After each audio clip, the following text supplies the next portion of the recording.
Chers amis, bonjour. Je rends grâce à notre Seigneur Jésus-Christ pour cette opportunité qu'il m'accorde de parler de lui. Voilà, pour moi c'est toujours une grande joie quand il s'agit de parler de Jésus-Christ, mon Seigneur. Lui qui est le même hier, aujourd'hui et éternellement. Lui qui était, qui est et qui vient bientôt. Lui qui a donné sa vie au bois du calvaire pour mes péchés, pour me sauver, moi le pécheur numéro un. Alors quand il s'agit de parler de lui, j'éprouve une grande joie.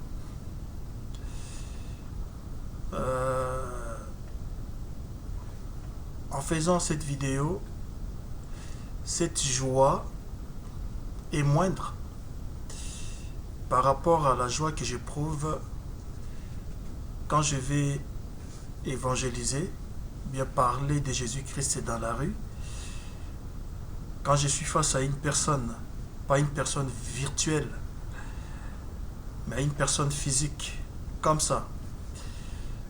Et quand je parle de Jésus, à cette personne, ma joie est encore beaucoup plus, je dirais, immense.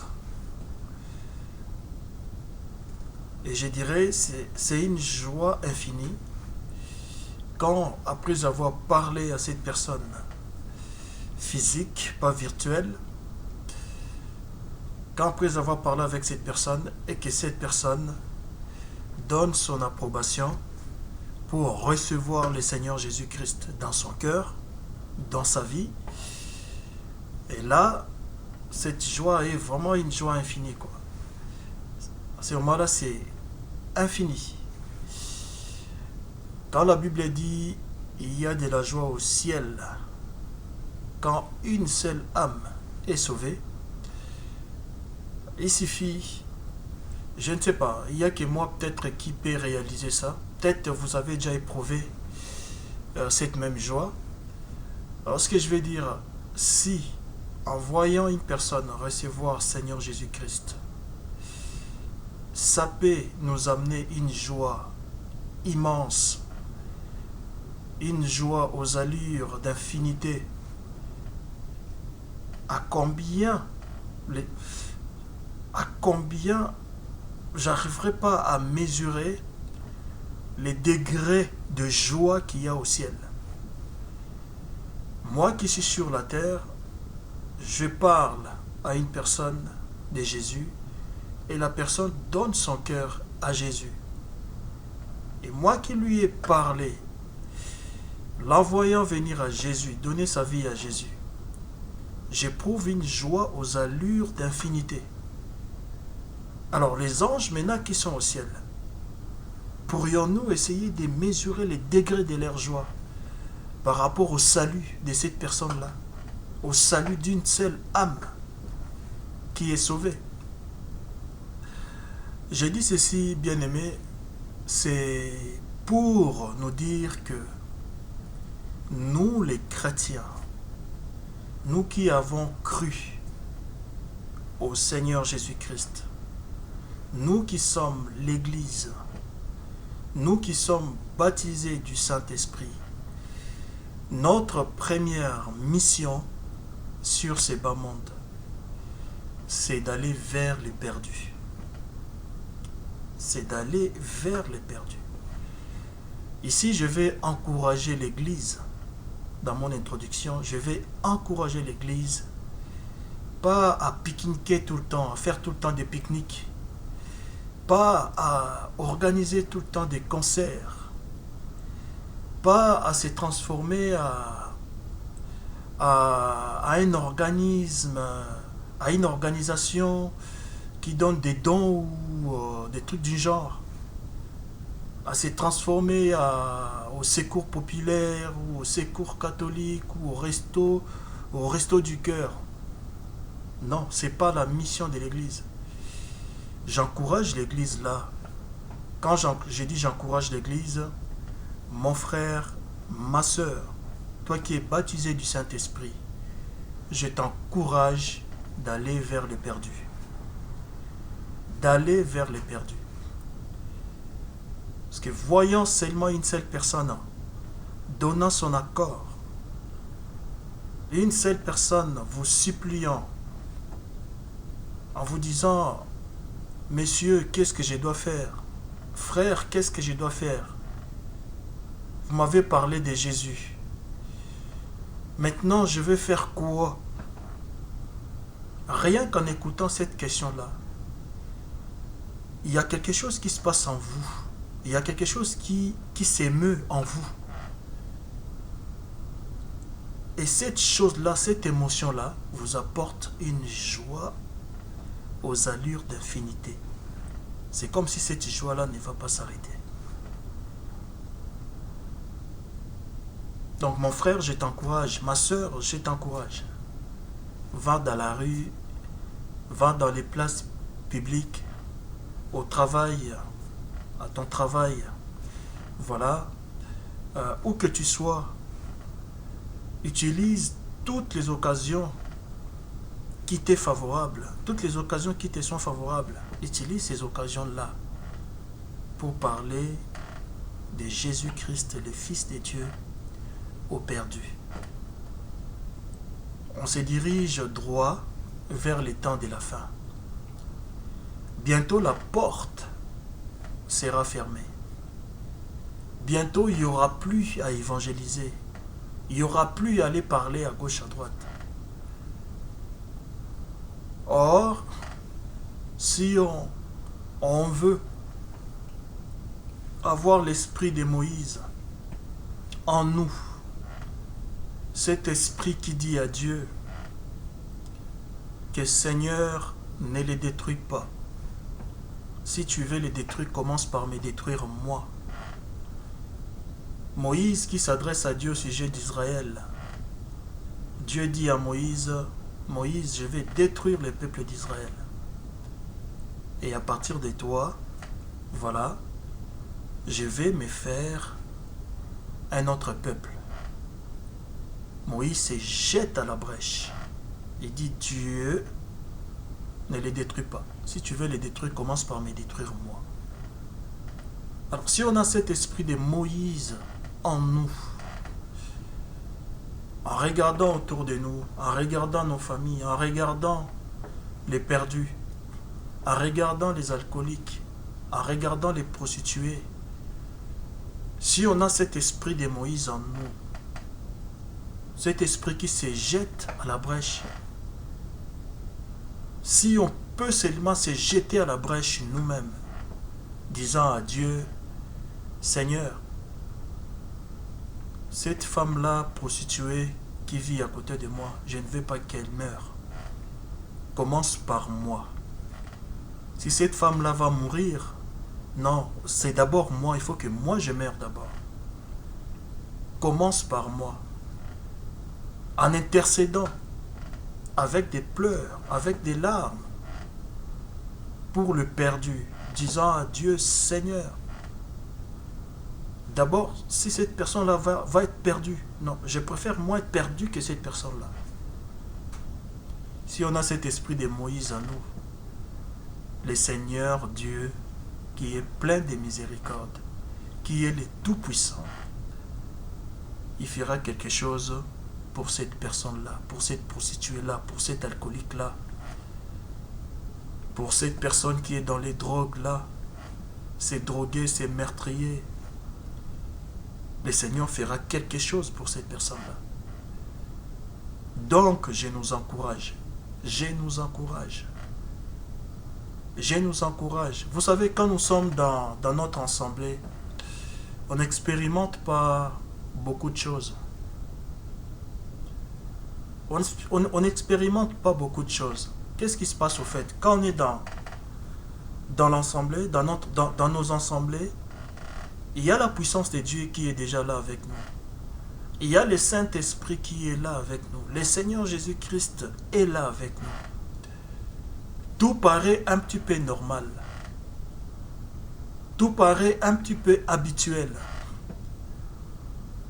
Donc du coup, pour expérimenter vraiment, voir la puissance de Dieu en action, parfois c'est difficile. Parfois on peut passer des réunions pendant tout un mois, mais il ne se passe rien. Alors que le Seigneur est là. Je dis bien alors que le Seigneur est là. Mais ce que je veux dire, c'est que quand vous allez dans la rue, quand vous allez chez les perdus, et c'est là que vous allez réaliser ce que c'est la puissance de Dieu. Quand vous priez pour une personne et que vous voyez la personne s'effondre en larmes, quand vous priez pour une personne et que vous voyez la personne aller tomber comme un ballon de foot, comme une frappe, vous avez frappé sur un ballon. Quand vous priez sur une personne et que vous voyez la personne commencer à trembler, quand vous priez pour une personne et que, après votre prière, la personne vous raconte des visions qu'elle a eues pendant que vous priez pour elle.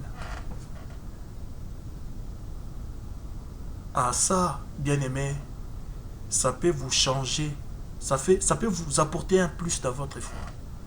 Ça peut vous aider à réaliser la puissance qui est en vous. Ça peut vous aider à réaliser la force que vous avez, la force de Dieu qui est en vous. Et c'est cette force-là qui guérit les malades. Et c'est cette puissance-là qui sauve le pécheur, qui fait que une prostituée devienne une sœur en Christ, qui fait que cette personne qui est accro à la drogue abandonne la drogue, abandonne la cigarette pour devenir une personne craignant Dieu. En vous, il y a une force, il y a une puissance. Voilà. Et cette force, cette puissance, en réalité, c'est le Saint-Esprit lui-même. C'est le Seigneur Jésus-Christ lui-même qui est en train d'utiliser à ce moment-là votre corps pour sauver cette pécheur-là qui est un enfant de Dieu avant même que le monde ne soit créé, qui a été élu par le Seigneur, avant même qu'elle vienne au monde. Voilà mon frère, voilà ma sœur. Donc je veux vraiment encourager l'Église. C'est notre mission première. Avant toute chose, nous servons des relais. C'est-à-dire, nous qui sommes baptisés du Saint-Esprit, nous qui avons Jésus-Christ dans nos vies, nous servons des relais au Seigneur. Nous servons des canaux.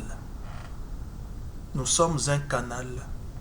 Le Seigneur passe par nous pour sauver l'autre. Le Seigneur passe par nous pour aller vers les perdus. Aujourd'hui, le Seigneur Jésus-Christ et le Saint-Esprit, c'est l'Esprit qui meut au milieu de nous. C'est l'Esprit qui bouge au milieu de nous. C'est l'Esprit qui habite nos esprits. Et le Seigneur Jésus-Christ a besoin d'un instrument pour continuer sa mission qui consiste à sauver les perdus, qui consiste à ramener dans la bergerie les personnes qu'il a lui-même choisies avant la fondation du monde. Le Seigneur Jésus-Christ, qui est le Saint-Esprit qui habite en nous, a besoin de nos corps. a besoin de nos corps pour aller vers les perdus. Or, malheureusement, ce qu'on constate aujourd'hui, l'Église ne veut pas céder son corps, ne veut plus être un instrument pour le salut des âmes. Les chrétiens préfèrent rester à la maison, regarder la télé, regarder les séries télévisées, regarder les matchs de football. Les chrétiens préfèrent faire des pique-niques, organiser des concerts, faire ceci ou faire cela, participer dans des débats télévisés qui consistent uniquement à alimenter des conflits. Les chrétiens préfèrent passer son temps sur Facebook pour regarder les vidéos qui défilent plutôt que de céder son corps à Christ pour aller vers les perdus. J'encourage l'Église à aller vers les perdus. À aller vers les perdus. On ne peut pas rester les bras croisés alors qu'il y a des gens qui meurent. On ne peut pas rester les bras croisés alors que nous savons certainement que d'un instant à l'autre, tout peut arriver dans ce monde. D'un instant à l'autre, ça pourrait être la fin du monde. D'un instant à l'autre, ça pourrait être l'enlèvement de l'Église. D'un instant à l'autre, ça pourrait être la fin de toutes choses. Nous sommes bien conscients, nous les chrétiens, nous qui sommes baptisés du Saint-Esprit. Nous sommes bien conscients que d'un jour à l'autre, tout peut arriver. Mais en dépit de cela, on ne veut pas céder nos corps au Saint-Esprit pour aller vers les autres. On ne veut pas céder nos corps au Saint-Esprit pour aller vers les perdus. À la place, c'est les concerts. À la place, c'est la pique-nique. Voilà. On veut pique-niquer, on veut chanter, on veut danser, alors qu'il y a des âmes qui meurent. Voilà mon frère, voilà ma soeur. Donc j'ai fait cette vidéo vous suppliant, vous qui avez le Saint-Esprit en vous, vous qui aimez le Seigneur Jésus-Christ, si le Seigneur vous a sauvé, ce n'est pas forcément pour que vous restez là, les bras croisés. Il y a la force de Dieu en vous. Il y a la puissance de Dieu en vous. Et cette force en vous, cette puissance en vous, si Dieu les a placés en vous, c'est pour que vous puissiez aller sauver les perdus.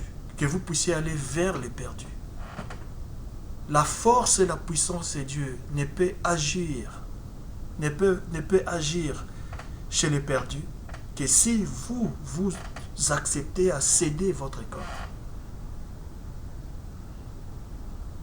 Voilà. Allons vers les perdus. Ne restons pas dans nos quatre murs, nos bâtiments. Je vais à l'église mardi, je vais à l'église jeudi, je vais à l'église dimanche, je vais à l'église mercredi, je vais à l'église vendredi, je vais à l'église dimanche, et puis tout ça s'arrête là. Non. C'est une bonne chose. Je ne suis pas en train de dire qu'il ne faut pas se réunir. Je ne suis pas en train de dire qu'il ne faut pas aller à l'église. C'est une bonne chose. Mais en tant que chrétien, je dois m'organiser. Je dois me fixer des objectifs. Mais disons que chaque jour, il faut que je parle de Jésus-Christ au moins à une personne. Je dis bien au moins à une personne. Au moins à une personne. Le Seigneur, avant son ascension, il a dit aux disciples, vous recevrez une puissance, le Saint-Esprit survenant sur vous, et vous serez mes témoins. Le Seigneur a dit à ses disciples, allez par tous les mondes pour annoncer la bonne nouvelle. Faites de toutes les nations mes disciples. C'est la mission première de l'Église. Et l'Église, ce n'est pas le bâtiment. Je ne parle pas de l'Église locale. Je parle de vous qui avez la puissance de Dieu, la force de Dieu en vous. La force de Dieu en vous. Je parle à vous qui êtes baptisés du Saint-Esprit.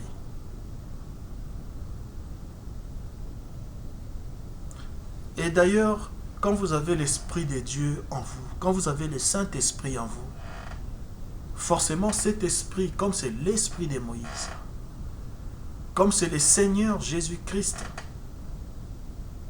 parce qu'en réalité, quand Moïse avait réagi comme il avait réagi, disant à Dieu que si tu veux détruire le peuple d'Israël, commence par me détruire. C'était Jésus-Christ en Moïse. C'était Jésus-Christ en Moïse. Il a dit à Dieu, au Père, c'est vrai que le monde a péché. C'est vrai que tous ont péché et sont privés de ta gloire. Mais au lieu de les détruire, ces personnes que tu as créées à ton image, je préfère que moi, que je sois mort et que ces personnes-là vivent. Le Seigneur Jésus-Christ avait pris, il a dit, en tant que fils de Dieu, il a dit au Père, Père, moi je vais y aller dans le rouleau du livre pour faire ta volonté. Moi je vais donner mon corps, je vais donner ma vie pour que Stéphane vive, pour que Robert vive, pour que Arlette vive, pour que Laetitia vive, pour que Solange vive, pour que Jean-Paul vive. Je ne sais pas comment vous vous appelez, mais il a donné sa vie. Jésus-Christ est le Fils de Dieu. Il a dit au Père, je vais dans le rouleau du livre pour faire ta volonté. Ne détruis pas les mondes. Ne détruis pas les gens. Ne détruis pas l'humanité. Ils sont tous pécheurs, oui. Ils ont commis des péchés, oui. Ils sont incapables d'être bons, oui. Et ta colère à toi, ton jugement à toi, normalement, tu dois les détruire. Mais moi, ton fils, je t'en supplie, Père, ne les détruis pas. J'irai jusqu'au bois du calvaire, j'irai jusqu'à Golgotha. Je vais tout supporter. Je vais verser mon sang, payer un prix pour leurs péchés, pour les péchés du monde. Donc c'était le Seigneur Jésus-Christ dans Moïse. C'était le Seigneur Jésus-Christ dans Moïse. Moïse dit, ne détruis pas Israël. Si tu veux détruire Israël, commence par me détruire. Et si Jésus-Christ qui est le Saint-Esprit, s'il est en nous, forcément, nous allons nous préoccuper des autres. Nous allons nous préoccuper des perdus. Nous n'allons pas passer notre temps en faisant des pique-niques. Nous n'allons pas passer notre temps en organisant des concerts qui ne servent à rien. Qui ne servent à rien. Mais nous allons nous organiser à partir de la chair. Les pasteurs, il va travailler en sorte d'amener les perdus à Christ. Quand l'Église se préoccupe pour les perdus, c'est à ces moments-là que Dieu équipe l'Église de sa puissance. C'est à ces moments-là que la puissance de Dieu est agissante. Quand Dieu voit, il jette son regard dans l'Église. Quand il voit que l'Église, à partir du pasteur, il voit que l'objectif de l'Église, le but de l'Église, ce n'est pas de se cantonner, de se calfeutrer dans son bâtiment. Quand il voit le but de l'Église, c'est d'aller dehors chez les perdus, de continuer la mission de Jésus-Christ. À ce moment-là, Dieu va équiper l'Église. Il va donner la puissance, la force à l'Église. C'est la puissance de Dieu qui est capable, qui est susceptible de changer la vie des gens. Ce ne sont pas nos discours intellectuels. Ce ne sont pas des discours qui sont les fruits de notre intelligence. L'apôtre Paul dit, quand je prêche l'évangile, voilà, je ne vais pas avec des discours intelligents. Je ne vais pas avec des paroles seulement, mais je vais avec la puissance de Dieu, en démontrant la puissance de Dieu. En démontrant la puissance de Dieu. Quand l'Église a cette sollicitude pour le perdu, quand l'Église s'est définie comme étant un instrument pour aller vers les perdus, Dieu équipe l'Église à ces moments-là. Ce ne sont pas des baratins, c'est scripturaire, c'est dans la Bible. Regardons la première Église. Regardons les premiers chrétiens. Bien évidemment, ils s'est retrouvés. Mais quand ils s'est retrouvés, quand ils s'est réunissaient, c'était pour avoir de la force, pour prier, pour intercéder. En vue de l'œuvre qu'ils faisaient à l'extérieur. Ils adoraient Dieu, ils louaient Dieu, ils faisaient tout. Tout ça. Mais leur objectif, c'était aller chercher le perdu. Si nous nous sommes sauvés, pourquoi pas les autres? Si je suis guéri, et pourquoi pas l'autre pourrait l'être aussi? Si j'ai à manger, pourquoi l'autre ne pourrait pas l'avoir aussi? Oh l'Église, on est au temps de la fin. Les boîtes de nuit se remplissent de plus en plus. Dans nos quartiers, nos enfants, ils sont enclins à la drogue. Dans chaque coin des rues. Vous allez les voir avec leur vélo aller à gauche, à droite pour regarder si la police passe.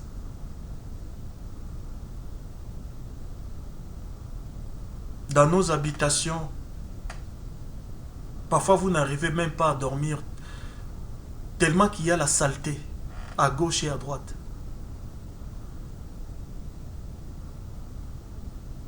Ça pue les péchés dans nos rues, ça pue les péchés dans nos maisons, ça pue les péchés dans nos quartiers, ça pue les péchés dans nos communes, ça pue le péché dans tous les pays du monde.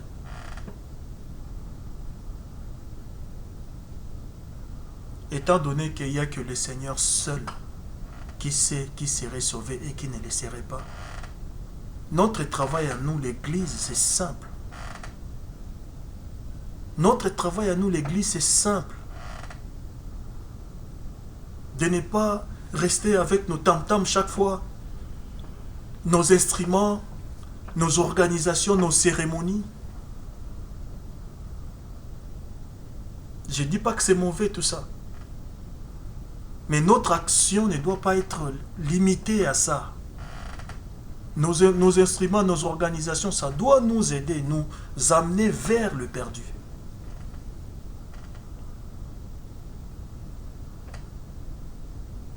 Parce que la puissance de Dieu en nous, cette force, c'est cette force qui peut transformer des vies.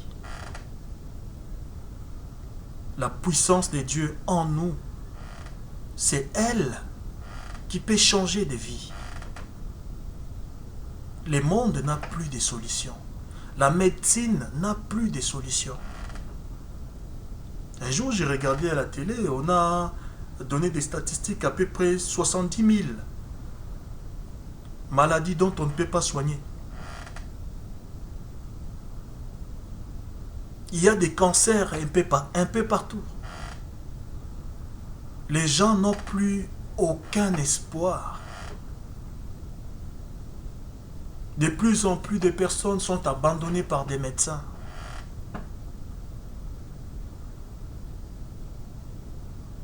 Ce qui est de l'être humain, du bien-être de l'humain, le monde ne peut plus apporter, ne peut rien faire, ne peut pas apporter, ne serait-ce qu'un brin d'espoir.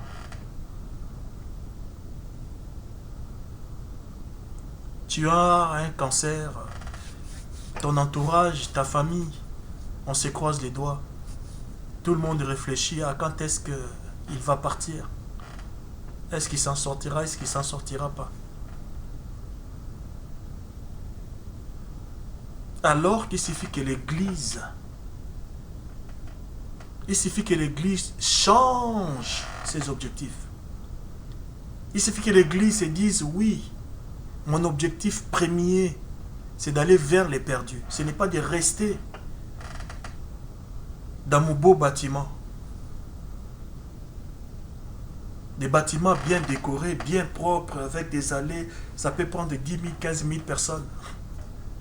Au point qu'il y a même des concurrences entre les églises maintenant. Quand une personne veut faire une église, la première chose qui vient dans son esprit, mais il voit, au lieu de voir d'abord les âmes, au lieu de voir qu'est-ce que je peux faire pour aller vers les âmes, la personne voit d'abord comment je vais décorer mon bâtiment. Quel instrument acheter, quelle serre jouer au piano.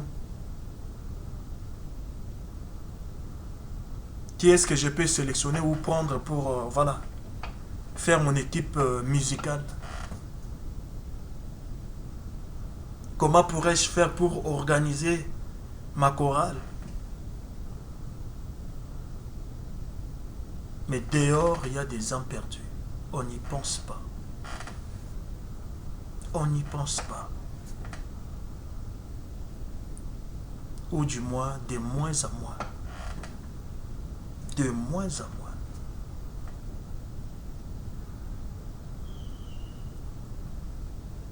Oh, il y a des flots, des flots, des flots, des flots d'eau, du sang de Jésus-Christ qui arrivent pour aller vers le pécheur. Dans les canals, il y a le sang de Jésus-Christ.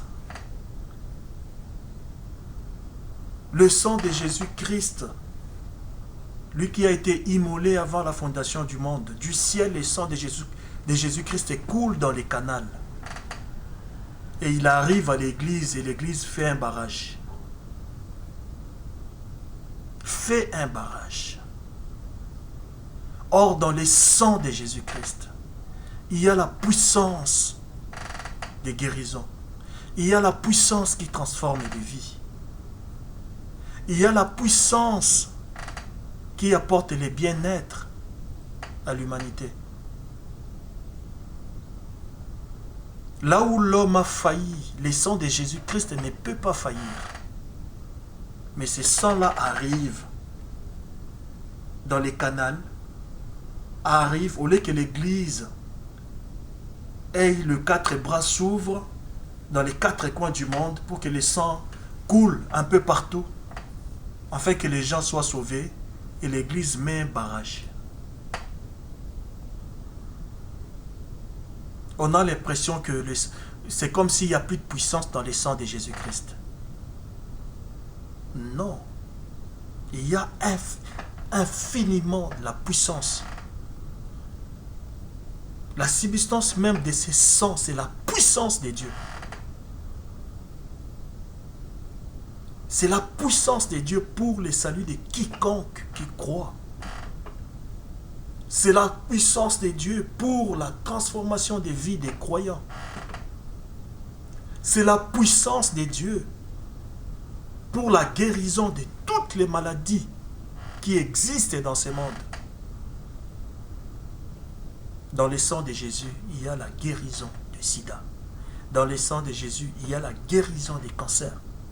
Dans le sang de Jésus, il y a la guérison de tuberculose. Dans le sang de Jésus, il y a la guérison de la malaria. Dans le sang de Jésus, il y a la guérison de tout. Même les maladies qu'on ne peut pas expliquer. Dans le sang de Jésus, il y a la guérison.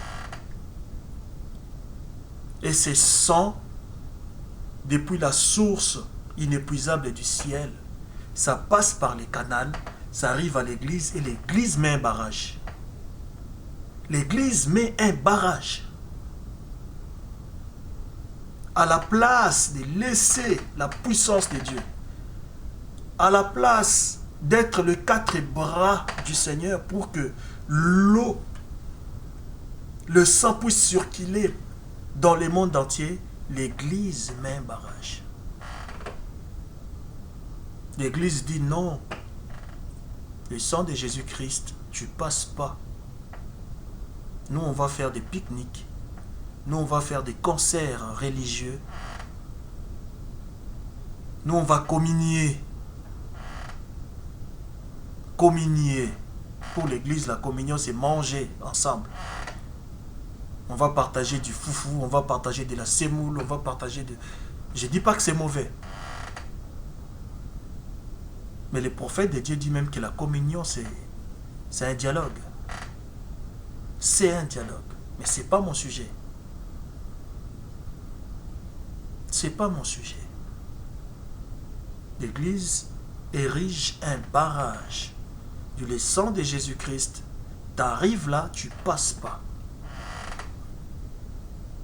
Tu passes pas. Et ils se retrouvent dans leurs quatre murs. Mercredi, vendredi, dimanche, pour certains. Mardi, jeudi, dimanche, pour les autres. Et ça s'arrête là. Ça s'arrête là. Aucun projet pour les perdus. Aucun projet. L'église n'est plus tournée vers l'extérieur. L'église n'est plus tournée vers les perdus. L'église est devenue un trou. C'est-à-dire entre nous en interne. On ressemble à des clubs. On ressemble à des associations sans but lucratif. On n'est pas différent au club de football.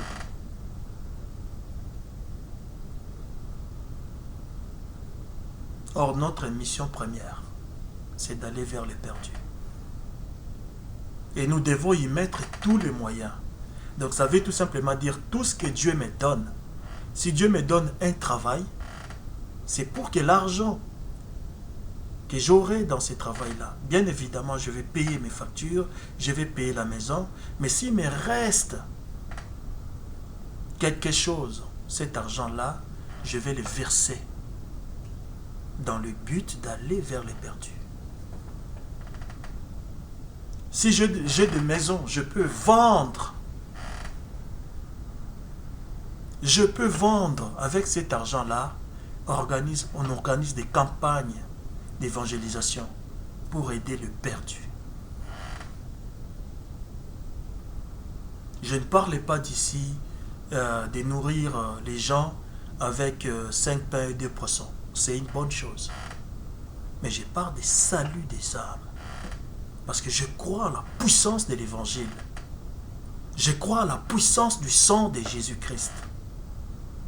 Je crois que les vrais enfants de Dieu, les enfants de Dieu, le fils et les filles de Dieu remplis du Saint-Esprit, ils ont quelque chose en eux. Et cette chose peut changer le monde, peut amener les perdus à la foi, peut transformer des vies. Jésus-Christ est vivant. Il est vivant pour l'éternité. Il vit dans son Église. Et l'Église va permettre au Seigneur Jésus-Christ de poursuivre sa mission, de sauver cette personne qui avait été élue avant la fondation du monde. Cette personne qui avait été élue avant la fondation du monde. L'Église va être une passerelle pour aller vers cette personne.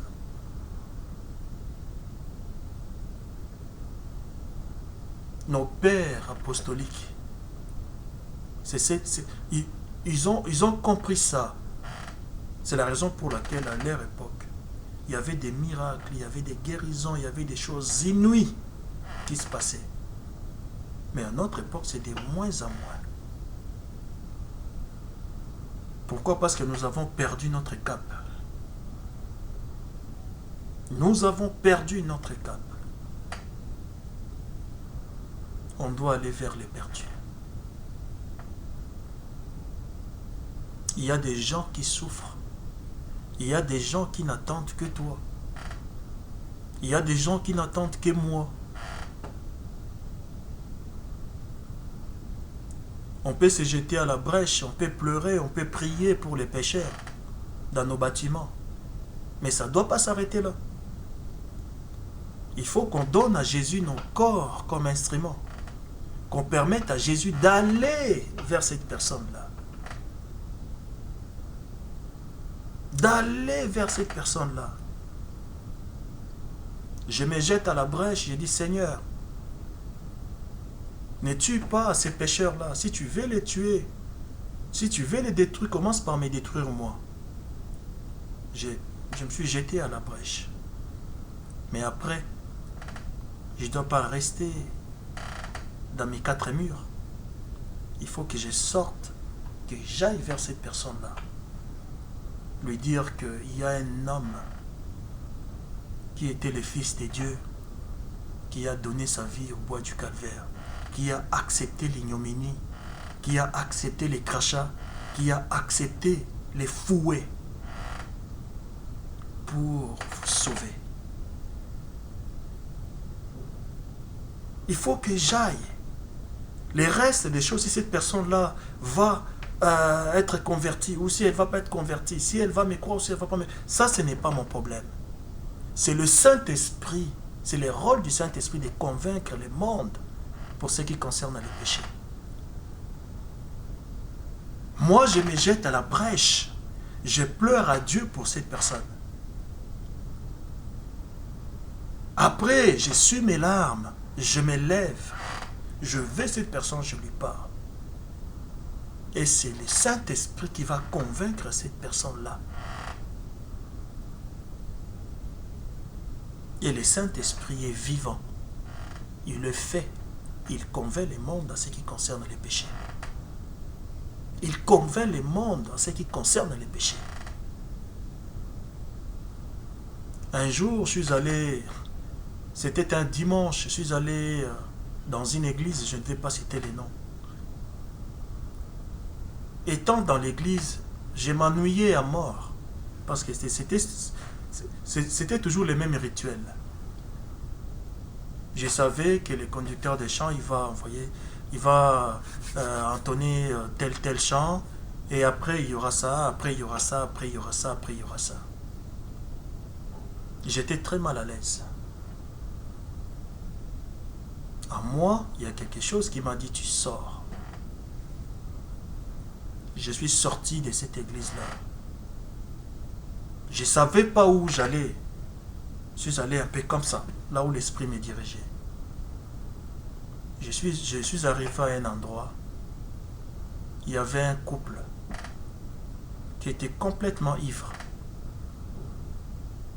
J'ai senti une voix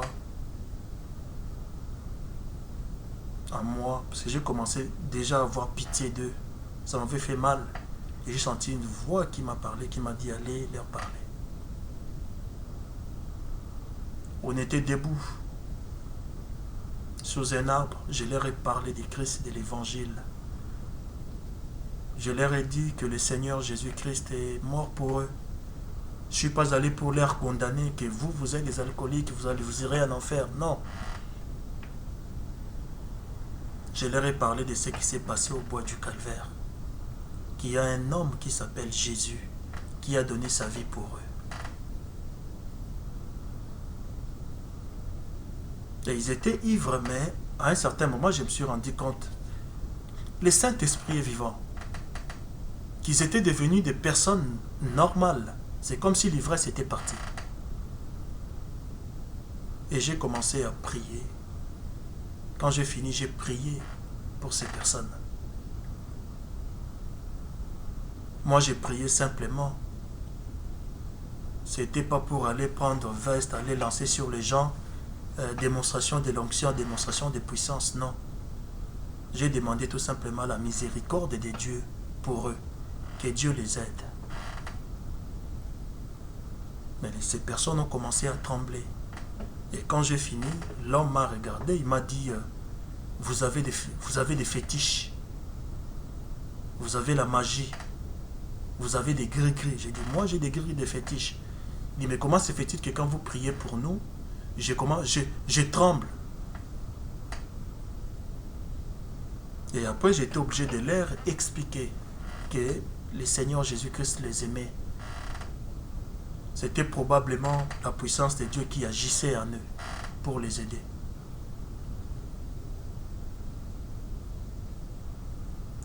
Un jour, je me suis dit, ben, il n'y a rien à faire à la maison, je m'ennuie, je vais sortir comme ça. Parfois, il faut s'abandonner au Saint-Esprit. Il ne suffit pas d'être calé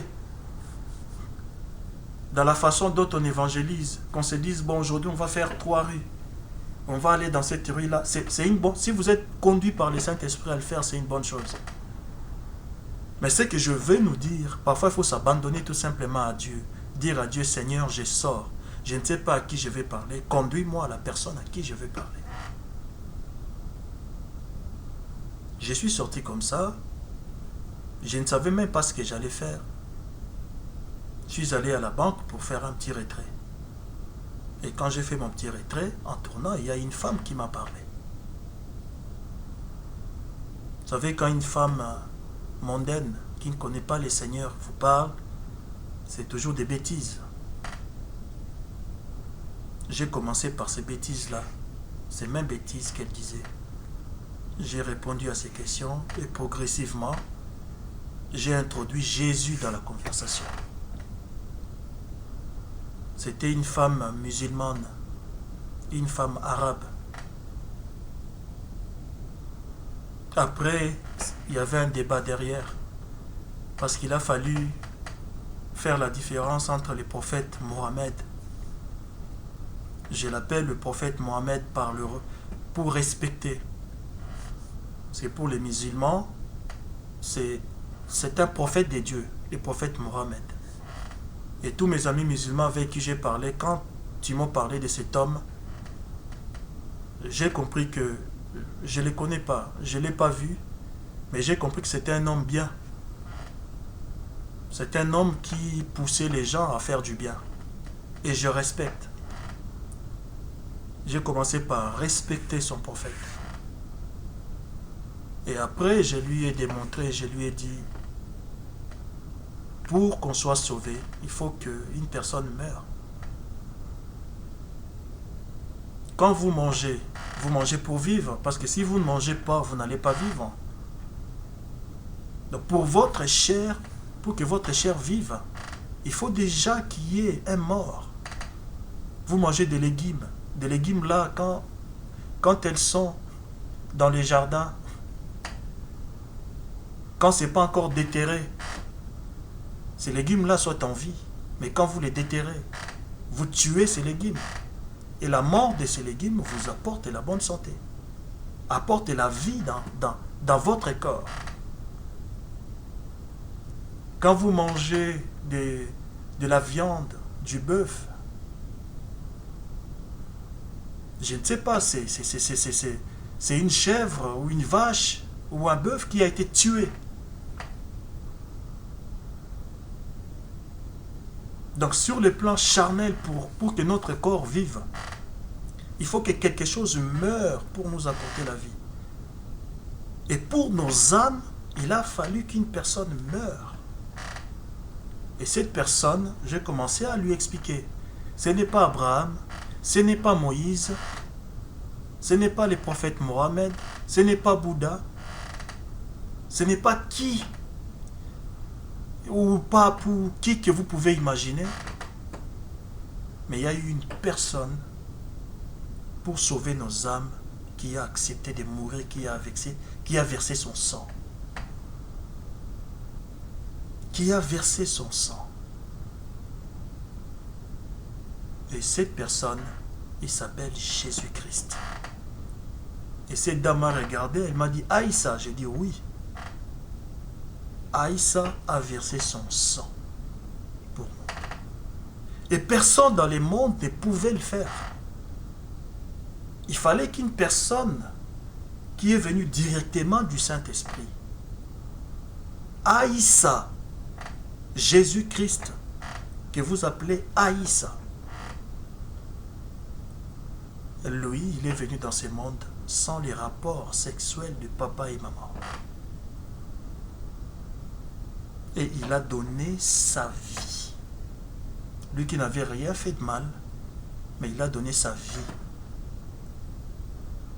pour que quiconque qui croit en lui, peu importe votre religion, que vous soyez catholique, protestant, kimbanguiste, musulman, de la religion Bouddha ou hindou, je sais pas, voilà, peu importe votre religion, peu importe la couleur de votre peau, peu importe la région ou votre pays, la région dans cette planète où vous vivez, peu importe. J'ai dit à cette dame, quiconque qui croira en lui, et c'est cette personne-là qui sera sauvée. Et la dame m'a regardé, cette femme musulmane, elle m'a regardé, elle m'a dit, nous, c'est plus les jugements.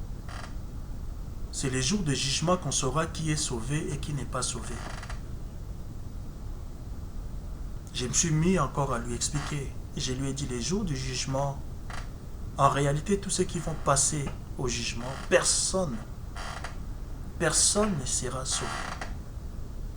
Mais ce qui va se passer au jour du jugement, on va m'appeler, je lui ai dit, on va m'appeler moi.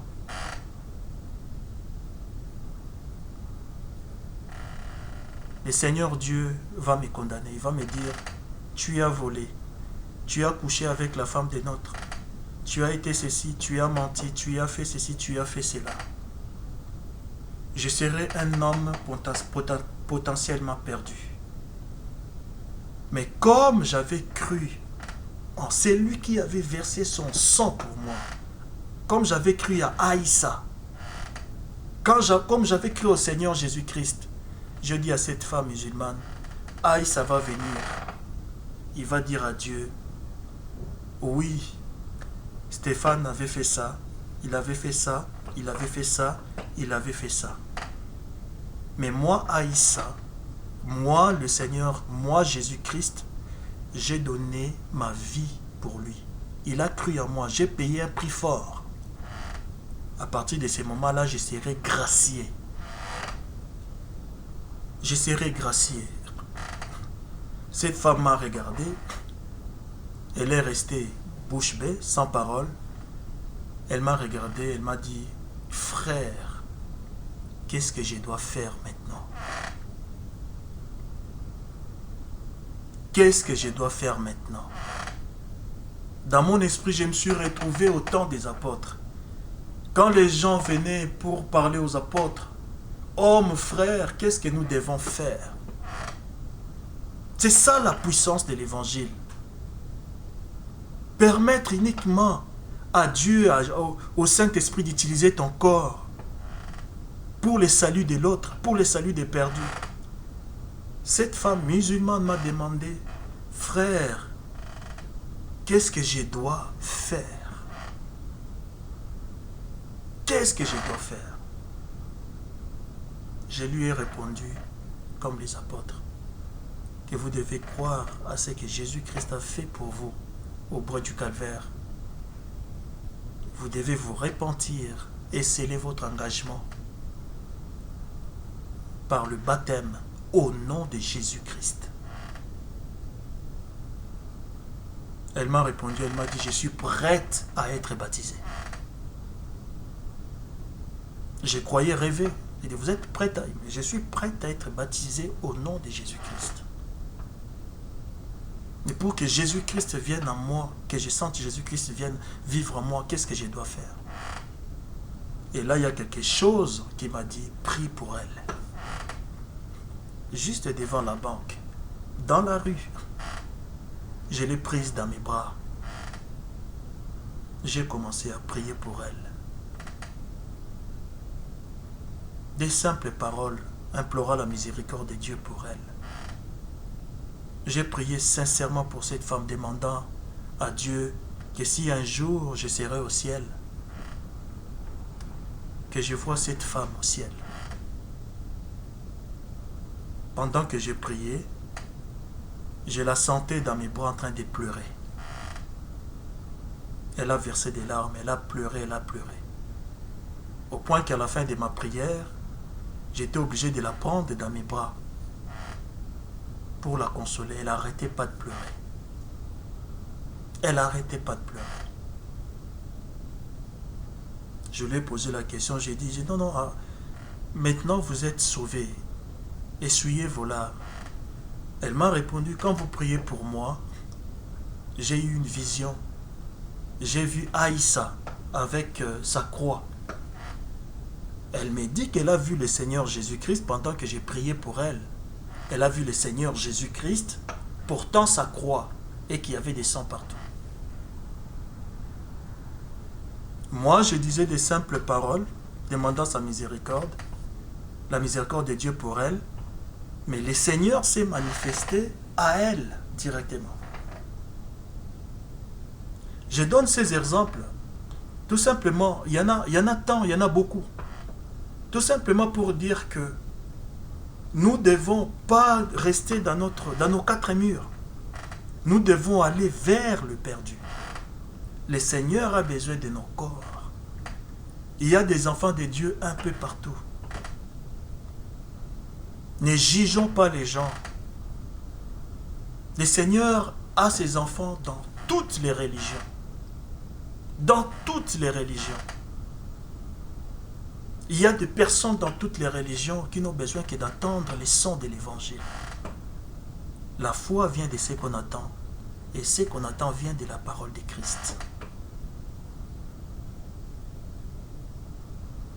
Peu importe.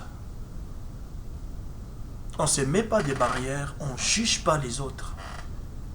On va tout simplement vers eux, leur parlant de ce qui s'était passé au bois du Calvaire. Que c'était les fils de Dieu qui étaient en train de payer les prix pour les péchés de l'humanité. Le reste, la réaction, ce qui va se passer derrière, ce n'est pas mon affaire. Ce n'est pas votre affaire. Il appartient au Saint-Esprit de convaincre cette personne. Si cette personne avait été choisie avant la fondation du monde, cette personne croira. Mais si cette personne ne fait pas partie des enfants de Dieu, des élus de Dieu, elle ne croira pas. À ce moment-là, on va partir avec notre épée.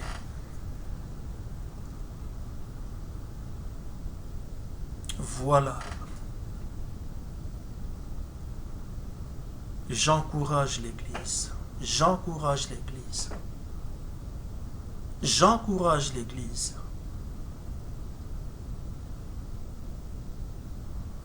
J'ai suivi une émission sur W9 où les personnes intelligentes, les scientifiques, ils essayent un peu d'apporter leurs idées, leur point de vue par rapport à ce qui se passe dans le monde.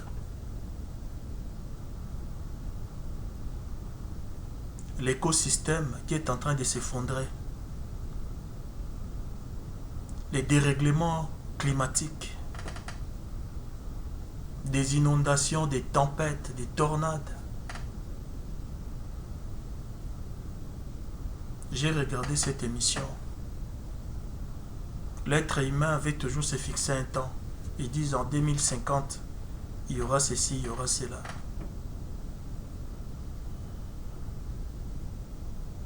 J'ai regardé ça, j'ai regardé tout ça.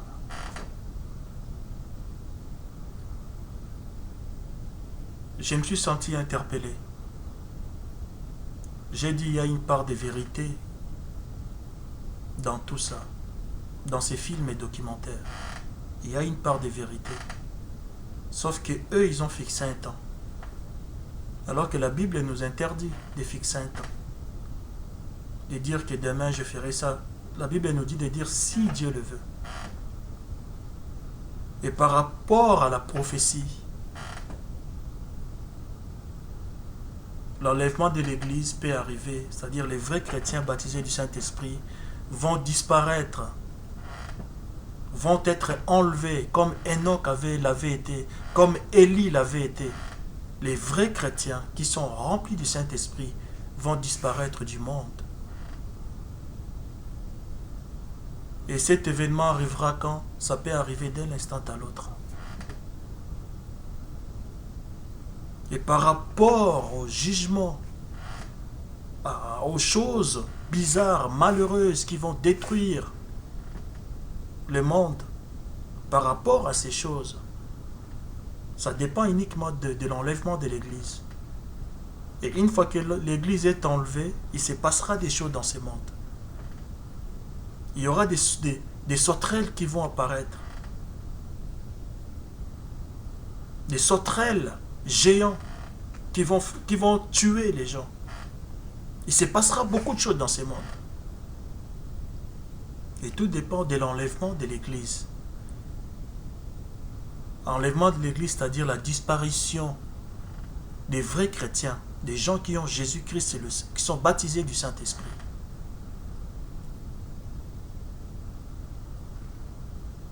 Et l'enlèvement de l'Église lui-même dépend d'Israël, de la reconnaissance d'Israël, la reconnaissance des dieux. La Bible dit que l'Israël va reconnaître, va revenir à Dieu. Israël qui a rejeté Dieu, qui a rejeté les prophètes. Et c'était aussi dans un but. C'est Dieu qui avait permis que Israël soit endurci pour que l'évangile arrive chez les païens, c'est-à-dire chez les nations, les autres nations, les autres nations hors la nation juive. Dieu a permis que Israël refuse la parole de Dieu, soit endurci.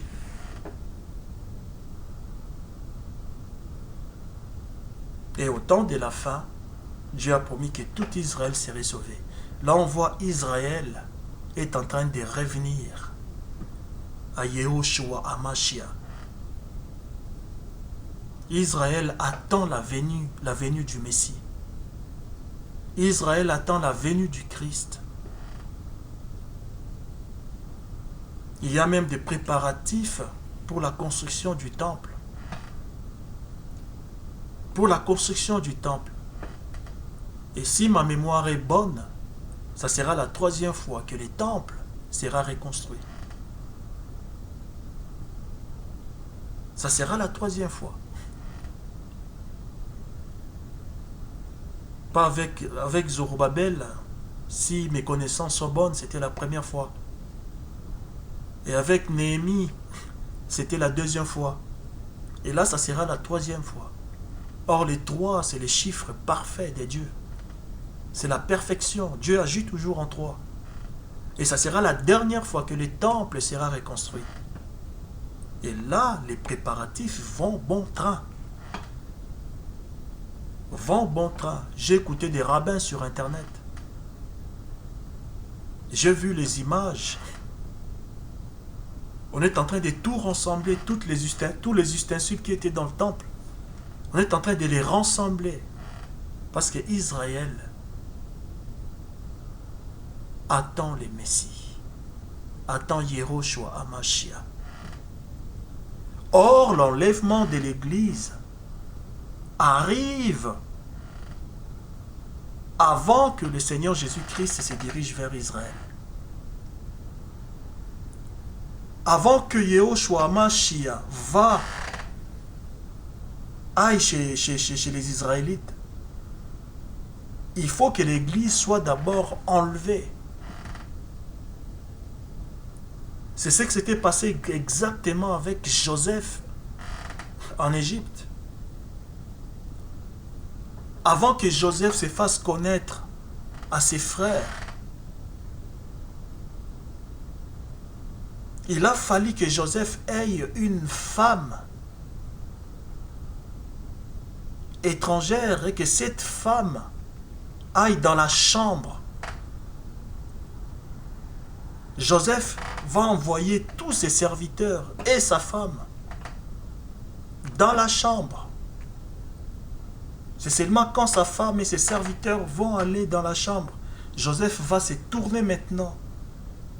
Il va sortir de la chambre pour aller vers ses frères. Et c'est exactement l'histoire de l'Église.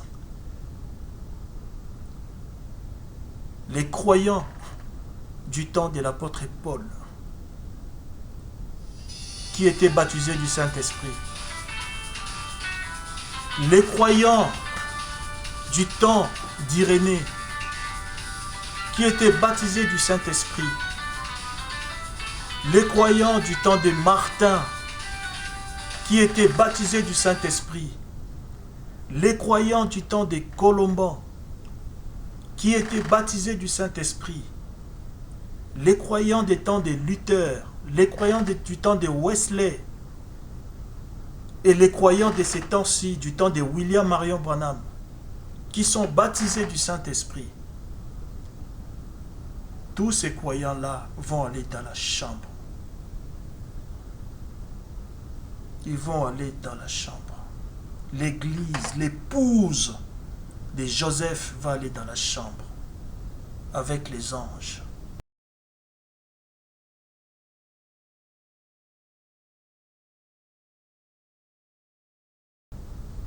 Joseph avait envoyé et sa femme et ses serviteurs dans la chambre avant qu'ils se dévoilent à ses frères. Le Seigneur Jésus-Christ va prendre le croyant, c'est-à-dire l'Église, son épouse, et ses anges, c'est-à-dire ses messagers. Le messager et ceux qui ont cru à leur message, ils vont aller dans la chambre.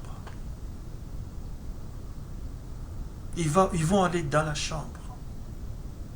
Et à ce moment-là, il va se tourner vers Israël. Il y aura l'enlèvement. Quand je dis les croyants et leurs messagers vont aller dans la chambre, je parle de l'enlèvement, vont être enlevés pour aller dans la chambre. Vont être enlevés pour aller dans la chambre. Et Joseph, le Seigneur Jésus-Christ, va venir dans les temples en Israël.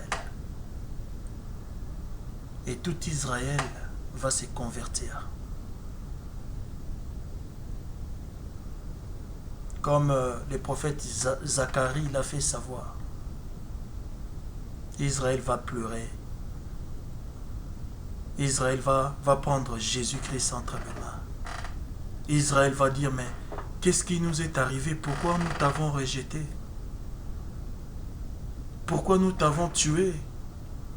Pourquoi nous avons mis une couronne d'épines sur ta tête? Pourquoi nous avons permis que ces Romains, ces païens puissent te flageller? Que ces soldats romains puissent mettre leur épée sur ton côté? Pourquoi nous avons permis tout ça? Pourquoi? Ils vont pleurer. Ils vont dire, pardonnez-nous. Yehoshua Mashiach, pardonnez-nous. Yehoshua Mashiach, pardonnez-nous. Et comme Joseph répondant à ses frères, leur disant, ce n'est pas vous, mais c'est le Seigneur qui voit la fin dès le commencement. C'est lui qui avait prévu ça. Tout ce qui s'était arrivé, ça n'aurait pas été arrivé, on n'aurait pas à manger aujourd'hui. Le Seigneur a permis que je vienne en Égypte, que mes frères me jettent dans un puits, que mes frères me vendent chez les païens et que j'atterrisse ici en Égypte pour que, voilà, qu'il y ait à manger, que plus tard que ma famille vienne chercher du pain ici en Égypte. Le Seigneur avait vu la faim qui allait s'abattre dans le monde. La faim qui allait s'abattre dans le monde. Le Seigneur avait vu ça. Et il savait que si seulement je venais ici en Égypte et que je deviendrais le numéro 2 après Pharaon, voilà, il y aurait à manger. Il y aurait la période des vaches maigres. Et il y aurait la période des vaches grasses. Et il y aurait la période des vaches grasses. Et qu'il y aurait à manger, que plus tard, à vous, mes frères, vous allez venir ici pour chercher à manger. Le Seigneur Jésus-Christ va dire à Israël que les pères savaient qu'il y aurait une famine, car il a dit dans sa parole, au temps de la fin, j'enverrai une famine dans le monde. Ça ne sera pas une famine de l'eau. Ça ne sera pas une famine de pain. Mais ça serait une famine d'écouter la parole de Dieu. Ça sera une famine d'écouter la parole de Dieu, d'entendre la vraie parole de Dieu. D'entendre la vraie parole de Dieu. Et le Seigneur qui savait tout ça, lui qui savait tout ça, qu'est-ce qu'il a fait? Il m'a envoyé en premier en Égypte. Il m'a envoyé en premier en Égypte. Il m'a envoyé avant vous en Égypte. Quand vous m'avez crucifié, quand vous m'avez donné aux Romains pour qu'ils me tuent, quand ils m'ont mis la couronne d'épines sur ma tête, le Seigneur avait permis tout ça. Il avait permis tout ça. Je me suis retrouvé entre les mains des païens. Ils m'ont crucifié, ils m'ont tué, ils ont fait de moi ce qu'ils ont voulu. Mais en revanche, parmi ces païens-là même, je me suis trouvé une femme. Alléluia! Je me suis trouvé une femme, l'Église. Parmi ces païens-là même, il y a des gens qui ont tout abandonné pour moi. Parmi ces païens-là même, il y a des gens qui ont tout laissé pour moi. Parmi ces païens-là même, il y a des gens qui m'ont cru. Qui m'ont cru. J'ai envoyé mon serviteur, mon ange, l'apôtre Paul. Et il y a des gens qui ont cru à son message. J'ai envoyé mon serviteur Irénée, Saint Irénée. Il y a des gens qui ont cru à ce que lui, il leur a dit. J'ai envoyé mon serviteur Martin des Tours. Il y a des gens qui ont cru à son message. J'ai envoyé mon serviteur Saint Colomban. Il y a des gens qui ont cru à son message. Martin Luther s'est élevé. Il y a des gens qui se sont joints à Martin Luther, qui ont cru à son message. J'ai envoyé mon serviteur Wesley. Il y a des gens qui ont cru à son message. J'ai envoyé mon serviteur William Marion Branham. Il y a des gens qui ont cru à son message. Voilà, je me suis trouvé une épouse chez les païens. Joseph a trouvé une Égyptienne. Il a pris une Égyptienne pour femme. Vous, mes frères, vous m'avez abandonné aux Romains qui m'ont crucifié, qui m'ont tué. Mais là où vous m'avez abandonné, là où vous m'avez jeté, et voilà, je me suis trouvé une femme. Donc c'était la volonté de Dieu. C'était la volonté de Dieu. Maintenant, la main est donnée. La parole est donnée. Venez. Il va prendre ses frères israélites. Il va prendre ses frères israélites. Après, ça sera la grande fête. L'époux, l'épouse et les amis de l'époux. On sera ensemble. Voilà. Voilà. On sera ensemble. Donc c'est pour dire que, pour revenir à ce que je disais dans mon message, que le temps, nous nous dirigeons vers la fin. Nous nous dirigeons vers la fin. Nous savons qu'il y a des choses qui vont se passer dans ce monde. Il y a des choses qui vont se passer dans ce monde. D'un instant à l'autre, il y aura l'enlèvement de l'Église. Mais si on regarde autour de nous, il y a des personnes qui n'ont pas encore cru.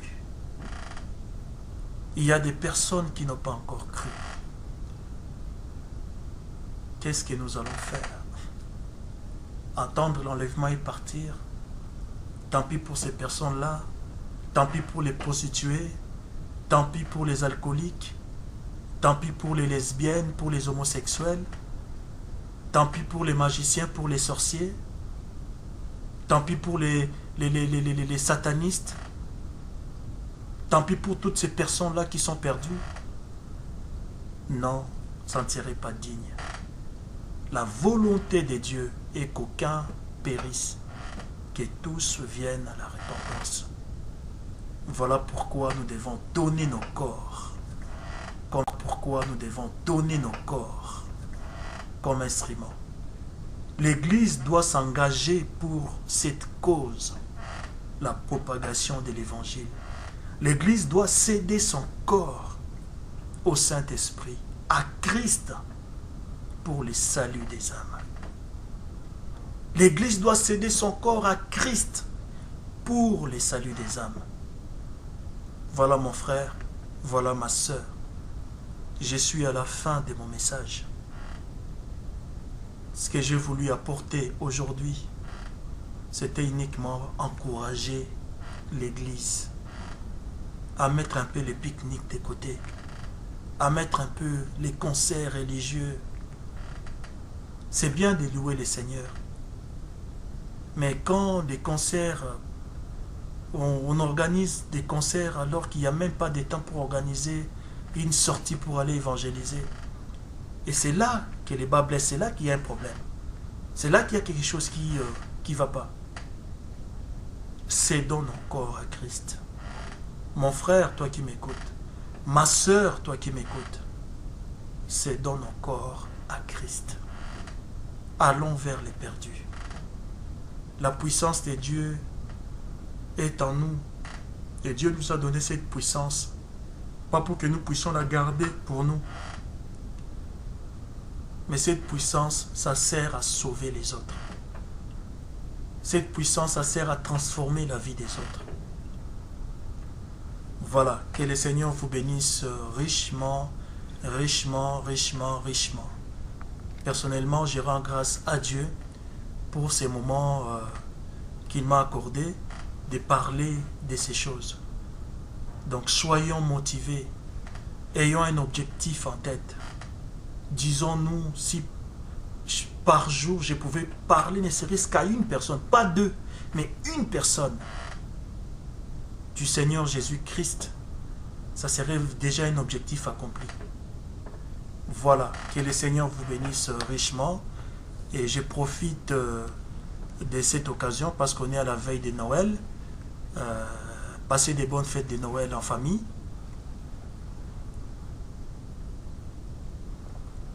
Passez des bonnes fêtes de Noël en famille et des bonnes fêtes de fin d'année également. Voilà, que le Seigneur vous bénisse richement. Shalom, shalom, shalom, shalom, shalom. Soyez en bonne santé, portez-vous bien, aimons notre Seigneur Jésus-Christ. Shalom.